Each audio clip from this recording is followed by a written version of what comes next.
There's no doubt that the mobile device space, especially tablets, really rejuvenated the semi-casual tower defense genre.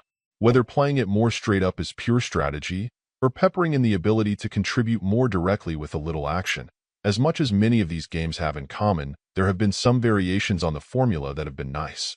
Lesson Learned falls into the more action-based variety, though your level of participation in holding back attacks is more limited than you often see, but it works well enough in general in its own right.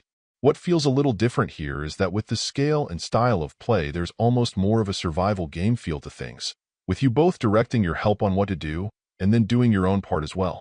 In general, assigning people to do the tougher resource-collecting tasks while you pick up loose ones laying about seems to be the best tactic, then transitioning to using your slingshot when enemies come knocking. With weaker enemies, you can at least seem to make them pause, but otherwise, unless you're able to find a potion or something else to supplement your firepower, unfortunately, you tend to feel a bit incapable.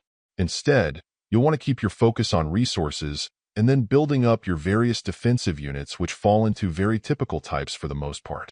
Of course, having a mix of them will typically be your best strategy, but aside from the normal focus on correct placement and combining them effectively, you'll typically need to be ready to break them down and move them as well. The fact that your base will move on you absolutely has an effect on your strategy, as you'll need to stagger units around in a way that you aren't trying to reposition everything for a new spot, hopefully being able to just peel away the first line of defense to then put them in a new spot near the area your base ends up in. The thing is, given there are plenty of varied options in this subgenre, I can't say it ever really feels like Lesson Learned hits a great stride. Everything is a bit big and chunky, which can lead to some visual confusion when there gets to be a lot going on at once, and I can't think of anything that stands out as wholly unique or implemented in a superior way here.